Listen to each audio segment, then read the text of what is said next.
So once again, thank you very, very much. I think it's an absolute delight to be here. It's an amazing world that we live in. I mean, every millennia, I think we all go and say this is an amazing world we live in, but there's something very different in this one. I'm old enough to remember, there used to be something called a money order. There's a white slip of paper which the postal office used to use for my parents to send me some money when I was in college. You know how much it used to cost to send for my parents to send me 100 rupees to me in my bank account or not even bank account? Any idea? 5 rupees. To send 100 rupees, they have to spend 5 rupees. Your parents, when they send you money now, that same 100 rupees, they spend 5 paise. The next year, when they send you this money, it will cost them less than 1 paise. That's the kind of change that is happening. This change is the keystone of this current world. What if I told you?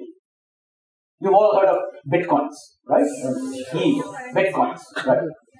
What if I told you that now initial coin offerings, ICOs, are about to displace, are already on their way of displacing venture capital and private equity funds? There's this company, Filecoin, which is filed in the US, which has raised $250 million. $250 million in the space of a few weeks. In 2017, ICOs, initial coin offerings, raised more than $2.5 billion. That's kind of money that is now getting intermediated. What if I told you that over the next couple of years, insurance companies, you buy insurance, right? I mean, most people have insurance. Insurance companies will be monitoring real-time your health with these nano sensors now that will be in your bloodstream. Yeah? And with wearable RFID readers transmitting that data real-time to insurance companies. Nano sensors, little gold-coated things which you eat with one of the pills that you have. That's the power of technology. Technology is changing the way all of you behave with banks, interact with banks. It's very difficult for financial institutions and banks. I'm looking at all of you, the millennials audience, digital natives. Yeah? Your service motto when you deal with any company, not just bank, any company, is I want the best, I want it now, and I'm not going to pay for it. That is what companies are now will have to face. So what is happening is that tech, FinTech in particular, is beginning to unbundle banks. Banks are a collection of activities, right? Getting deposits, making loans, lending, payments, remittances, wealth management, advisory, yeah? So all of that. So what FinTech is doing is taking all of this, unbundling, rebundling together with stuff, and banks have to deal with this change. A different way of doing business. Take lending. One of the most difficult things, many of you will be startups, yeah? Grow up, how do startups get startup funding, then you'll become small and medium enterprises. Yeah? You'll need credit to grow your business. It's very, very difficult for banks to lend to small and medium enterprises because we just do not have enough data. I mean, we have to have some risk controls in place so that the NPAs, the bad loans that come out, need to be controlled. So that needs to be a big part. But now, one of the things that is happening is this amount of data that is coming. The key part, I think the defining theme of this current age is data.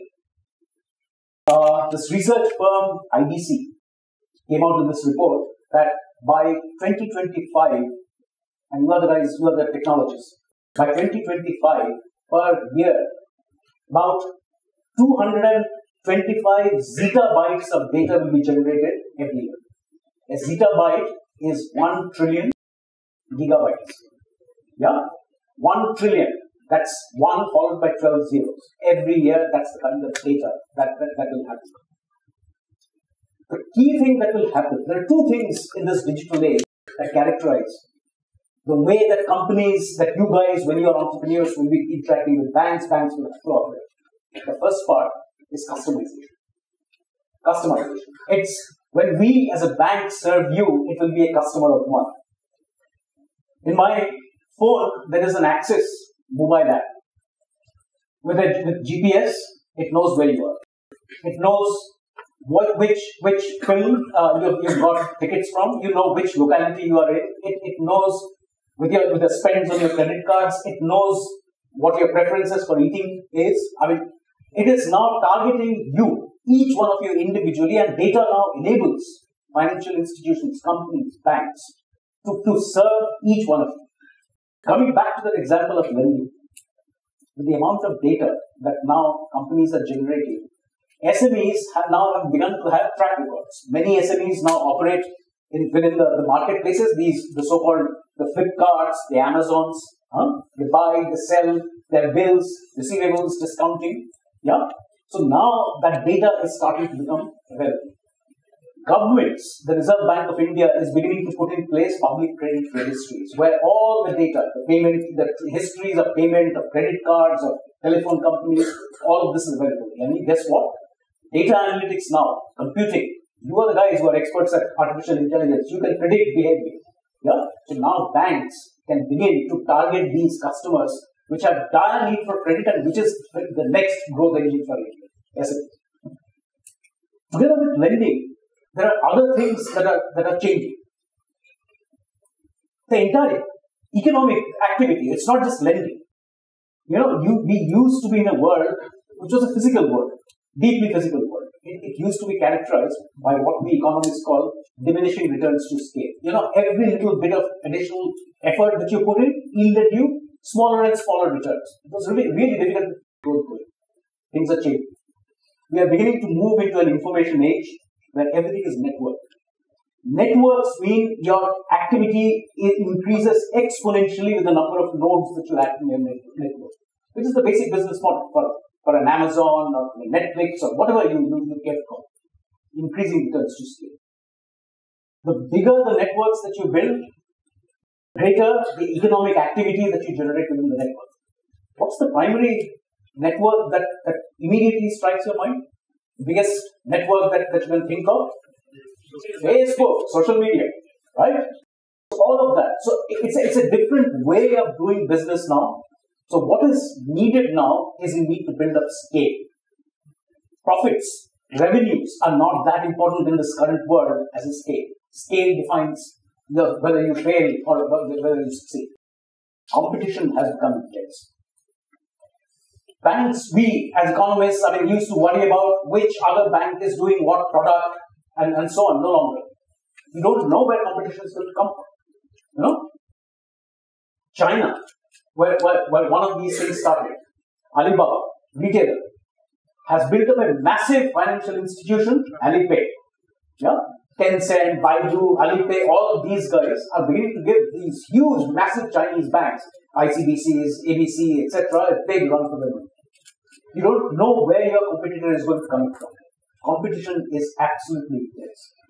What do you need to do then? You need to preserve, you need to build up your moats, and you need to be able to figure your change in your business in a way that enables you to deal with this competition. So the next major characteristic in this economy, remember the first we talked about customization? Number 2 is partnerships. No individual institution is big enough in this environment to go all alone, to do everything on their own. I don't know whether you've read about this, heard about this. Axis just recently acquired this mobile company called Freecharge. That enabled us to get a big set of customers, digital native customers, consumer, computer-aware savvy customers, which we in our bank didn't have an exclusive access to. They are separate. They will work separately. Yeah, they have their own way of doing things. They have their own thinking. People like you, who can do things differently, which we might actually pollute their way of thinking. They will work separately. Partnerships will be key in this environment. But together with partnerships, there is also something else that, with this amount of data that's coming, you all know about the recent debates on our Aadhaar privacy. Data privacy is absolutely key. Regulators are very aware of that. Banking, actually finance, is one of the most regulated industries because we deal with people's money. I mean, it's a fiduciary responsibility. We are responsible for money that you deposit with us. Regulators are very aware of this. Regulators are typically guys like me, bald guys, old guys. We don't understand the way that you think, the way that you work. So now you will read about these regulatory sandboxes where regulators have begun to engage with startups in a controlled environment. You will not let you run complete haywire with this. There will be controls, but much more flexible. That's the kind of thing that regulators, and that's very important for data privacy. The last thing in this is technology itself. We used to talk about mobile, smack, mobile technologies, etc. The new things that are coming in now, artificial intelligence, machine learning, the ability to predict, forecast in future. That same thing that we talked about, customization, customer of one. Now we are looking at customer experience. You are the guys, you are the artificial intelligence. I was talking to one of you.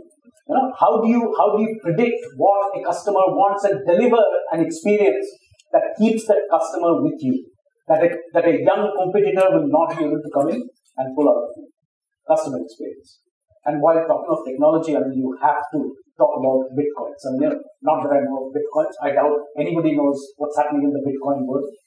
But underlying the bitcoins is a technology which is likely to become extremely powerful. Blockchains. Distributed ledger technology. There are so many uses now. In Axis Bank, we have started an experimental pilot. One of the areas, the key activities that banks earned a lot of money, unfortunately, I can say this, was international remittances. You send from one money from one country to another country. There was a big gap in the amount of fees that you needed to pay. That's gone. Previously, now with blockchain-based technology, where distributed ledgers verify the payments that you make with the banks abroad, it used to take 2 or 3 days for the payments to go through, and even at the end, you didn't really know whether the payment had been credited. Now it's done instantaneously and at a fraction of the cost that it used to take for. This thing, Axis Trades, that we were talking about. The Trades is a platform where SMEs can do the bill discount. I'm not going to get into details. Please look it up. Where bill discounts are done with SMEs and somebody buys that revenue stream, right? Now these bills, which used to be signed in hand, nobody knew whether those bills were genuine or not. Now these bills are being done with blockchains. So now it's absolutely instantaneously identified. So in this world, the world is changing. The nature of jobs are changing. You are guys at the teeth of this new environment which is likely to come in, which has already come. It's not, the future is already here. What do you do? How do you deal with this future? The only way now in this environment is agile learning. Einstein said that, do not ever stop the power, the need for questioning. Please question all the time. The more you learn and the faster you learn from your experience, that's the only way to deal with this world that is happening. So with these thoughts, thank you very much once again for having me here.